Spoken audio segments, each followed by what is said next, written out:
आने वाली नए वर्ष की सबको शुभकामनाएं। कोरोना से छुटकारा मिल जाए, हमारा जीवन सुखमय बने, इसी आशा के साथ आप सभी को नमस्ते। कल मैंने आपको निबंध के बारे में बताया था, जिसमें विषय था अपना दीपावली और एक था खेल।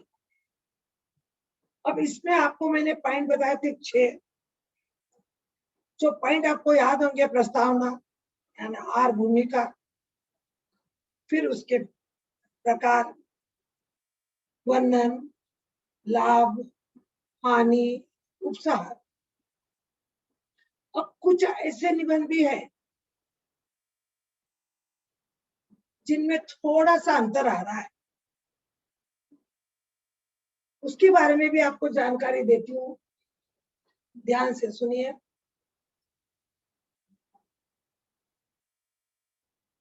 और इन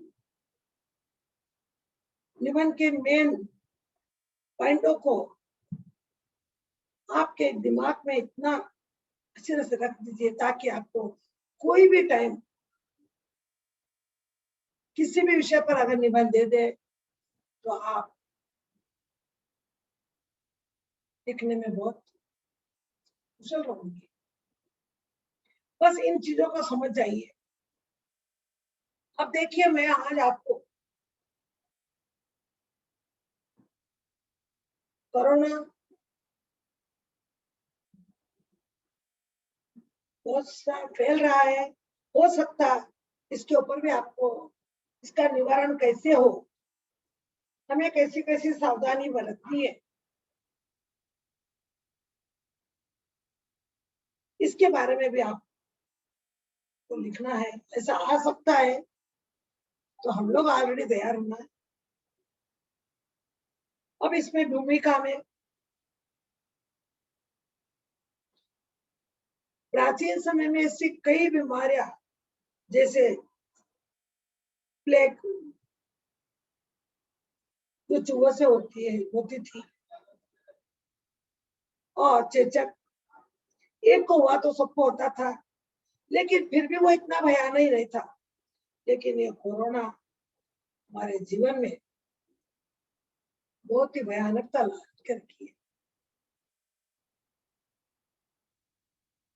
इसके लिए हमें अपनी सावधानी को बरतना चाहिए, ताकि शायद हम इससे बच सके। अब इसका प्रकार तो कुछ है नहीं, एक ही वो हो गया आपका।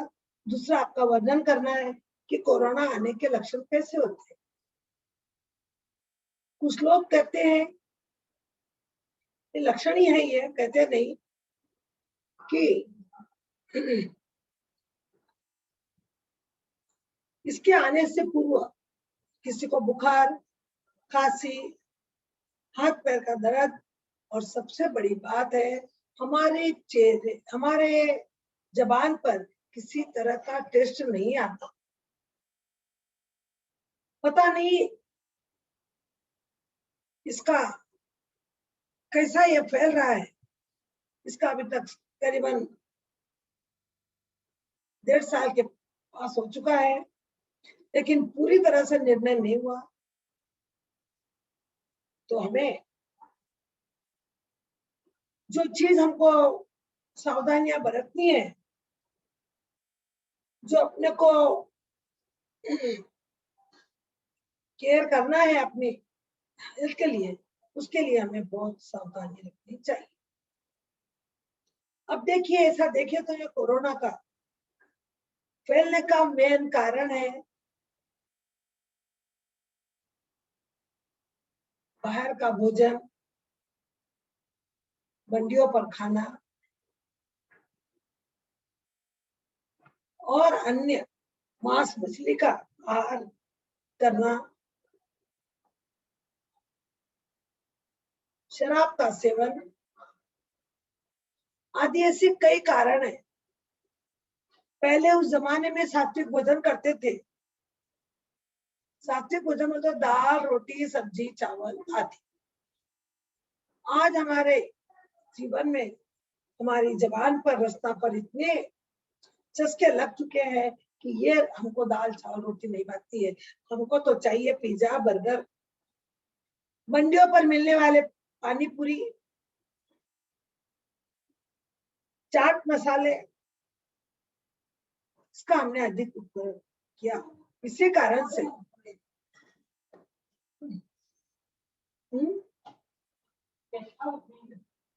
इसी कारण से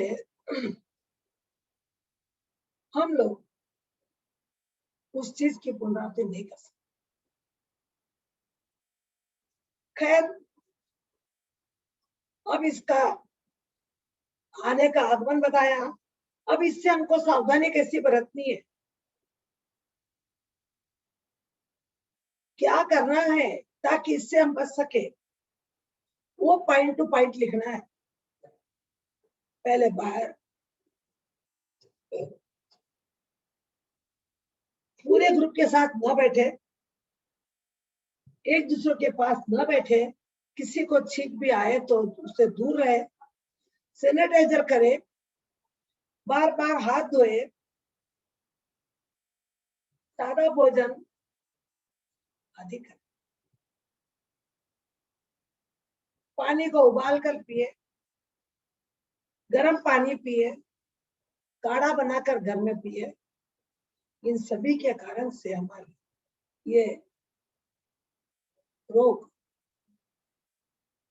हमको राहत दिला सकता है। ये सावधानी हमने बरती। अब इससे हानि क्या हो रही है? इससे हानि ये हो रही है कि हम लोग अभी भी उस कानून को नहीं मान रहे।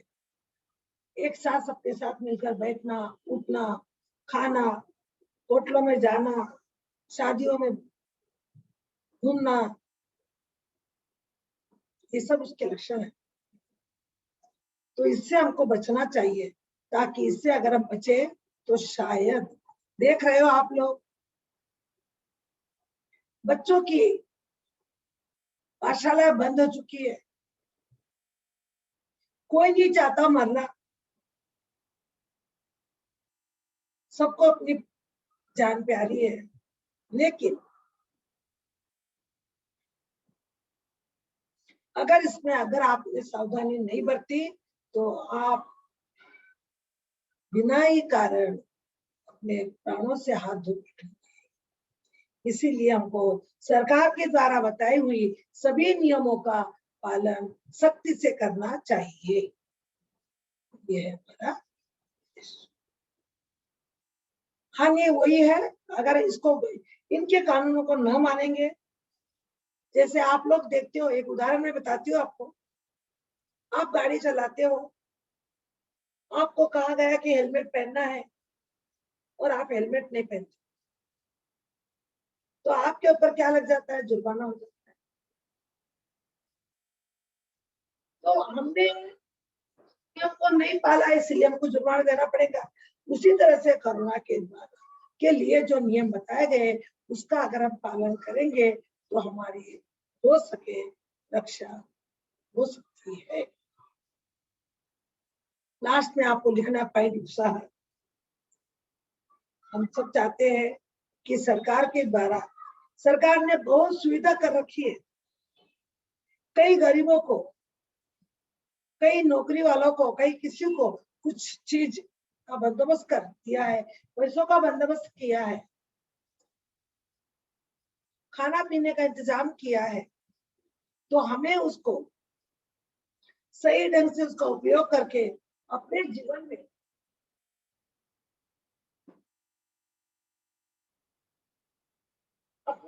हमें उसका पालन करना, ताकि हमारा जीवन तो सुखद बनेगा, औरों का जीवन भी सुखद बनेगा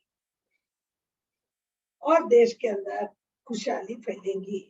इसीलिए कोरोना के ऊपर अगर आया तो आप इस तरह से, ये तो भगवान की ओर से देन है इसको, पर इससे बचने के उपाय हमारे पास है। अगर हम इससे बच जाए तो फिर हमारा नहीं तो फिर बस होगा। इसीलिए कोरोना के ऊपर आप लोगों का ध्यान पूरा पूरा जाकर उस नियमों का पूरी तरह से पालन करिए। अब इसी के साथ आपको मैं एक निबंध बताती हूँ। बच्चों ध्यान रखना, इस निबंध को सुनने के बाद निबंध कभी बाहर नहीं करा जाता है, निबंध कभी पढ़ा नहीं जाता है।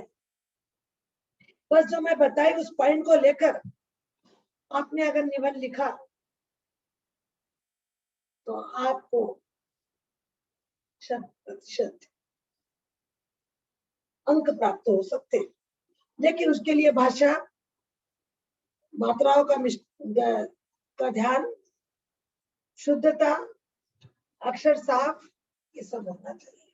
नहीं तो टीचर बोल दिया कि 100% मार्क्स मिलेंगे, तो आपने टीचर आपने बोला वैसा लिखा लेकिन अभी नहीं मिले, लेकिन उसमें अंदर आपकी गलतियां, आपके अक्षर सभी देखे थे, आपकी भाषा, इसका भी ध्यान रखा जाएगा।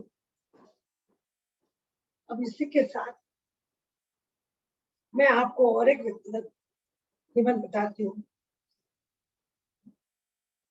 जैसे पुस्तकालय है या समाचार पत्र है, ये दोनों के असाई रीडिंग एक जैसे बोलते नंबर एक जैसे है। तो देखिए वो क्या है। पहले वही भूमिका, जैसे पुस्तकालय लीजिए,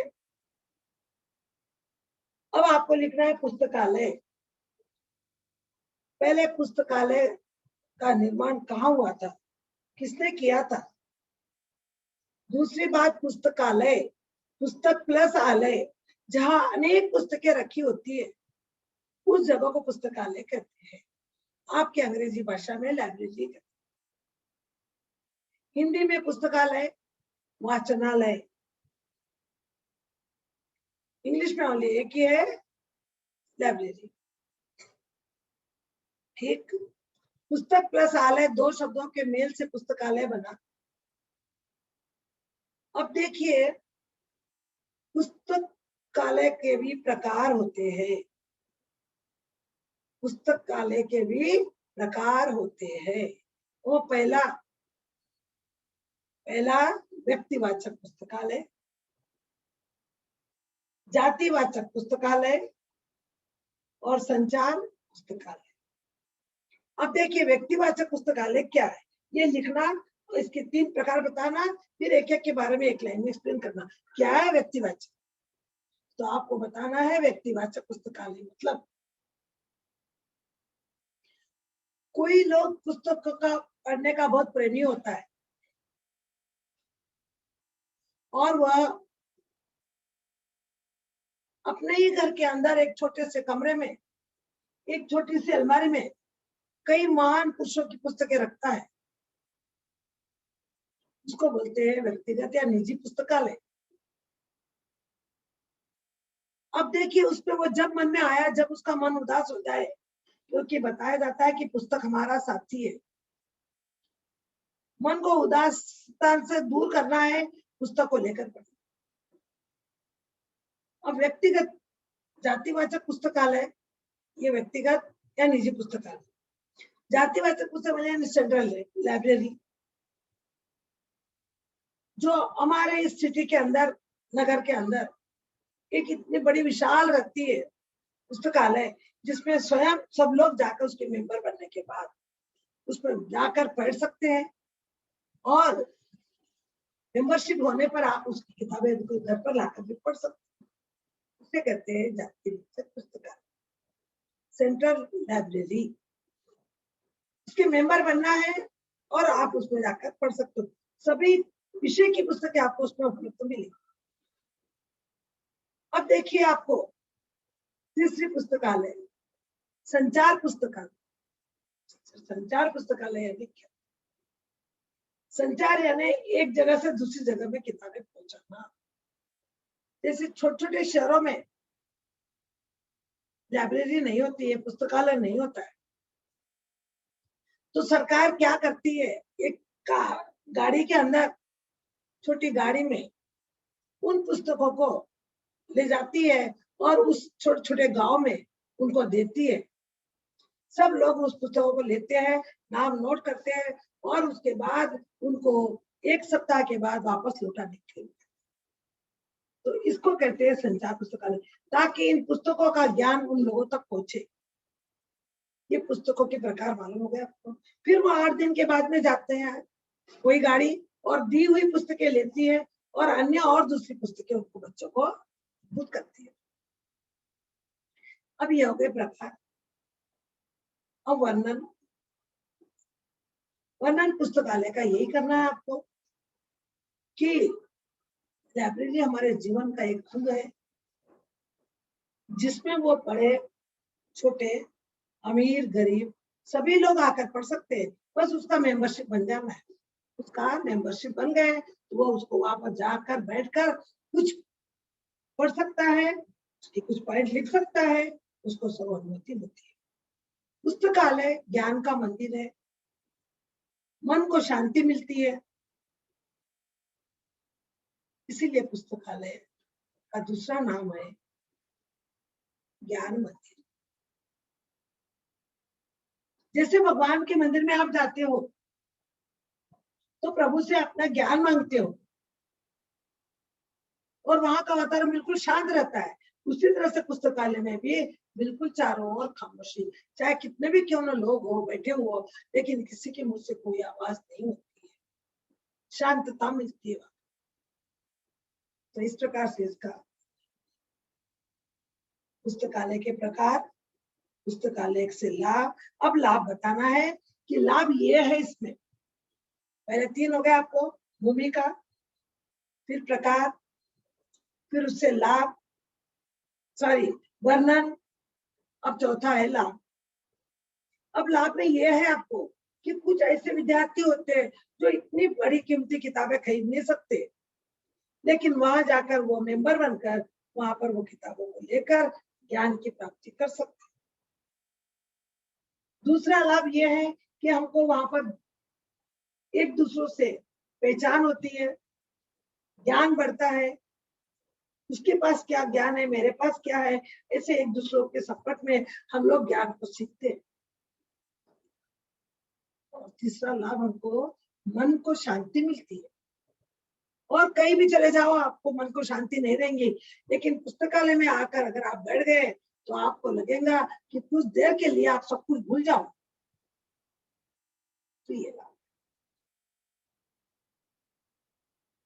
अब देखिए इसमें हानि भी है कि टीचर हानि क्या हो सकता है। हानि क्या होता है देखिए सर, हानि इसमें यह है कि कुछ बच्चे उदार बच्चे भी होते हैं, सभी बच्चे समान नहीं होते। कुछ बच्चे ऐसे भी होते हैं जो कुछ किताबों के अंदर से पेज को फाड़ लेते हैं, जो सही तरीका का विद्यार्थी नहीं होता है। वो क्या करता है कि किताबों को फाड़ लेता है, पन्ने फाड़ लेता है और वो अपने पन्ने ले जाकर उस कॉपी, परीक्षा के समय उसमें से कॉपी कर सकते हैं। लेकिन देखिए इससे कितना नुकसान होता है। अब जब आगे दूसरा आने वाला उसको उस प्रश्न का उत्तर चाहिए तो उस पेज के ऊपर वो उत्तर है, इंडेक्स में बताया गया है, लेकिन वो पेज वहां से गायब हो गया। हमारी थोड़ी सी खुशी के लिए, और तो क्या होता है, हम लोग जब नकल करके लिखते हैं तो पकड़े भी जाते हैं, ना हमको अंक मिलते हैं, ना हमको शाबाशी मिलती है, और नहीं हम लोग अच्छे बच्चे कहलाते हैं। और यहाँ पर जिन लोगों को वो किताब, वो पेज चाहिए, वो प्रश्न का उत्तर चाहिए, वो उनको नहीं मिलता। इसीलिए पुस्तकालय में कभी भी पुस्तकों का अपमान मत करना चाहिए। अपमान करेंगे तो आने वाले लोगों को उसमें से पुस्तक की प्राप्ति, आंसर प्राप्त नहीं होगा। किताबें तो है लेकिन किताबों में से वो पेज गायब है। इसीलिए हमें ऐसे काम नहीं करना चाहिए। ऐसी हानियां होती है। कुछ बच्चे उद्दंड होते हैं जो क्या करते हैं, पेज को पेज फाड़ कर अपने जेब में रख लेते हैं। भले ही वहां जाने के बाद में उनका वो लिख भी नहीं सकते, क्योंकि जो देखता है, जो एग्जामिनेशन होता है वो बराबर ध्यान रखता है। जो खुद लिखने वाला बच्चा अपने माइंड से लिखता है, उसकी नजर न यहाँ न वहां न कहीं, सिर्फ अपने उत्तर पुस्तिका पर रखता है। लेकिन जो चोरी करता है, जो चीटिंग मार के लिखता है, वो देखता है कोई देख रहा है, कोई आ रहा है, हाँ, उसी के चक्कर में वो अध्यापक उसको पकड़ लेते हैं कि इसका ध्यान और कहीं है, और वो बार बार वो पन्ने को पलटने जाता है। तो इससे आसानी से एग्जामिनेशन वाले उसको पकड़ लेते हैं। तो क्या फायदा होता बोलिए। तो ये हमको और हमारी पुस्तक भी अब वापस ये प्राचीन पुस्तकें का जो मैटर है वो हमको मिलेगा, कभी नहीं मिलेगा। तो पुस्तक हमको अब वो चले गए, अब नहीं है कबीरदास, नहीं है कोई तुलसीदास, न कोई है जो इनको इस तरह से लिखा कर देगा। पहले ही वो बहुत कम आया है, अंग्रेजों के जमाने में कहीं में भी, कहीं लड़ाई झगड़े में भी चले गए, और जिसमें है उसमें भी अगर उन्होंने ऐसे किया तो ऐसे। अब लास्ट पॉइंट है उपसाह। ये साइड की हेडिंग को ले लेकर आपको सरल भी बनेगा, अच्छा भी दिखेगा, पढ़ने वालों को भी समझ में आएगा, और लिखने वाले की भी सुविधा अच्छी होगी। तो लास्ट पॉइंट है उपसाह। उपसाह यानी आपका ओपिनियन। तो आपका ओपिनियन आप इसमें क्या दे सकते हो, बहुत ही सुंदरता से, कि हम सभी का उन पुस्तकालय के प्रति कर्तव्य है, वो हमें ज्ञान देती है, और हम उसमें जाकर इस तरह से पुस्तकों के पेज को निकाल लेंगे तो हमारा जीवन तो बर्बाद हुआ, आने वाले लोगों को भी जीवन बर्बाद हो जाएगा। तो हमें इन पुस्तकों के प्रति आदर रखना चाहिए, इनका सम्मान करना चाहिए। ये पुस्तकें हमारा जीवन है, और उसी जीवन के तो हमें उसको बर्बाद करने का कोई अधिकार नहीं है। और एक बार वो चला गया पेज, वापस उस बुक में संलग्न नहीं होगा, और आने वाले लोगों के लिए सम्मान नहीं मिलेगा। और हमारी ओर से हम पुस्तकों का अनादर करते हैं। तो ऐसे चाहिए बच्चों को अपने कर्तव्य के प्रति ध्यान रखते हुए, पुस्तकों का मान करते हुए, कभी भी पुस्तकों से पेज न फाड़े। पढ़िए, आपको एक बार नहीं 2 बार पढ़िए, लेकिन आप कभी पुस्तकों पढ़ने का कभी साहस मत करिए। आगे आपको फिर आने वाले समय में शायद, अब आप लोगों के ऊपर डिपेंड है, आपको कोई निबंध चाहिए उसके बारे में बोलिए टीचर, तो आप मुझे करिए, और नहीं तो अब मैं आपको पुस्तकालय, किसी का कितने पॉइंट है, किसी के कितने हैं, और एक पुस्तकालय का भी एक बताना, मुझे समाचार पत्र का बताना था, शायद आ सकता, लेकिन कोरोना के चलते शायद समाचार पत्र का भी अगर हो सके तो मैं कल आपको एक बार बताऊंगी। उसमें भी आपको क्या है कि जानने योग्य बहुत बातें हैं। अब निबंध लेटर कोई त्योहार के ऊपर बोली, चाहे वो दीपावली हो, दशहरा हो, होली हो, संक्रांति हो, उसके पॉइंट बोली।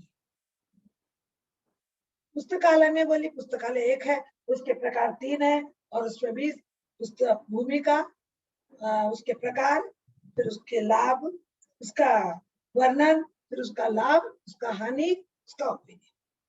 अब ऐसे में आप लोगों को वापस खेल के अंदर भी मैंने आपको बताया था कि खेल में भी आपकी भूमिका यानी प्रस्तावना, फिर खेल के प्रकार कल बताई थी मैं आपको, शायद याद होना चाहिए आपको, और दूसरा वर्णन, तीसरा लाभ, चौथा लाभ और पांचवा उत्साह,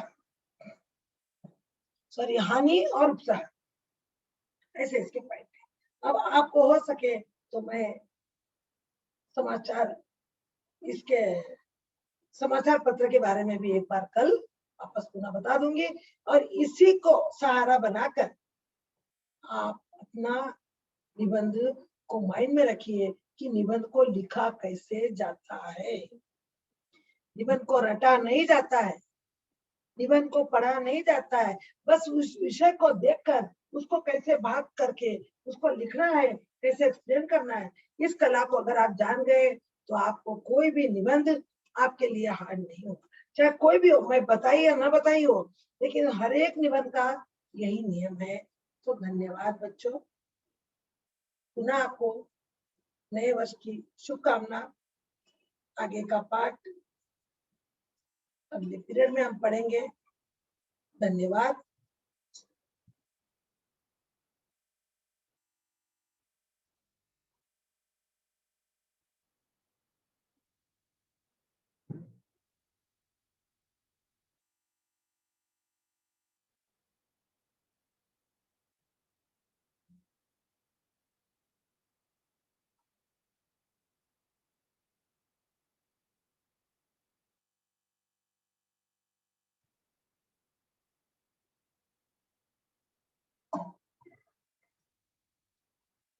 हम्म।